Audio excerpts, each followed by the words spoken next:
In today's news, Thai health officials want to propose more easing of COVID restrictions, following similar moves by other countries. Meanwhile, officials raid the villa of an alleged gangster in Phuket and calls to educate Thai drivers about the need to stop at red lights and pedestrian crossings. All this is coming up in today's program.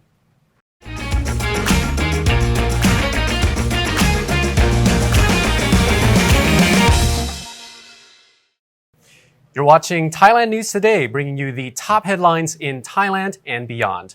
And in our first story, Thai health officials plan to propose the easing of some COVID-19 restrictions in a bid to move away from imposing lockdowns when outbreaks are reported.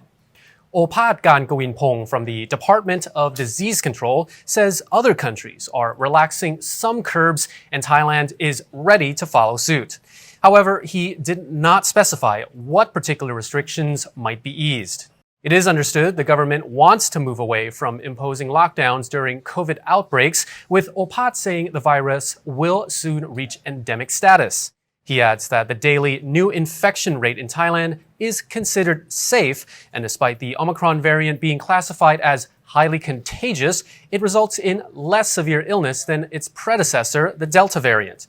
Opat was quoted saying, "We need to get people to understand that the number of daily new cases is nothing to worry about. We've lived with the disease for 2 years already, so it's about time to move on together."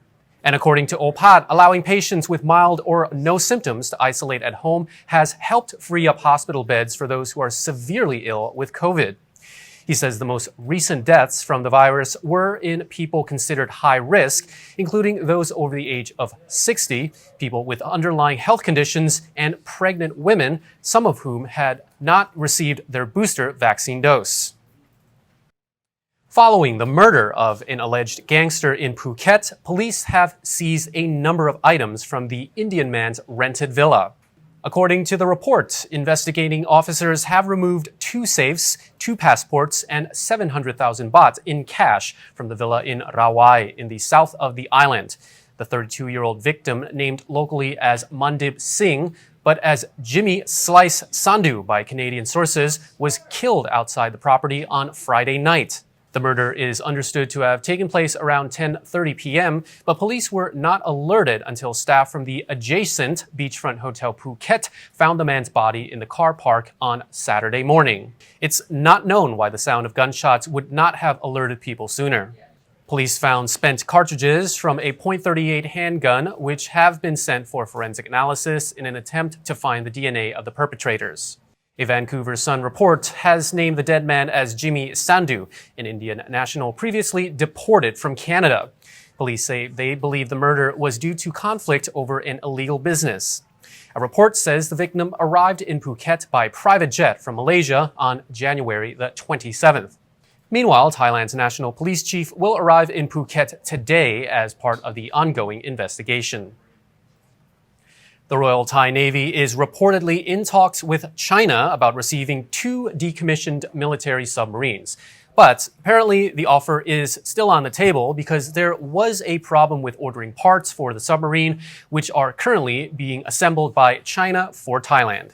The used submarines would be used for training while Thailand waits for its initial order of Chinese-made submarines, whose delivery may have to be postponed from next year until April of 2024. The second-hand submarines need to be reconditioned before they can be used. The Type 039 submarines, also known as Song class, are diesel-electric submarines for the Chinese Navy. The informal offer to the Thai military attaché in Beijing was made by a Chinese state firm in charge of handling decommissioned Chinese submarines. It is unclear if the submarines would be offered for free or with a minimal fee as a sign of friendship between the two countries. A working committee under Deputy Prime Minister Prawit Wongsuwan will discuss the matter, but reports say there has been no confirmation on a deal. An anonymous source in the Navy said China made the offer to deliver the decommissioned submarines because the country had problems purchasing an engine from Germany for the submarine being made for the Thai Navy. Apparently, the German supplier decided not to sell an engine to China because it would be used in a submarine to be sold in another country. Hi, Tim here from the Thaiger, and I've got Sean from 5-Star Marine. We've got some of your magnificent Lucas boats. You've got 1 to 11? 12 actually. 12, Yes. Okay. How many people can you take on these boats? Look, these boats are licensed for 35 people, but most of our charters are between 2 and 12 people. Okay. We think comfort, maximum 16, and that also allows for social distancing on the boat. There's plenty of room on the boat. They're basically like an open layout. Yeah, so we have a shaded back area, an open front area, then also the back deck so that people can snorkel and dive off the back of the boat. Very nice. And these boats are built locally? Locally built by a factory here, and actually the boat builder, his son's one of my engineers. Fantastic. All right, so there's the website that you can go to. If you want to find some more information, you can see the weather here in Phuket. Thanks, Sean. Thanks, Dean. 5 police officers were demoted for turning a blind eye to allow gambling venues to operate in their areas of jurisdiction.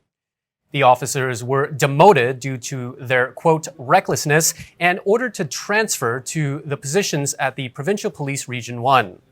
On Saturday, the commissioner of the Provincial Police Region 1 shared that officers raided gambling venues in Pathum Thani and Samut Prakan.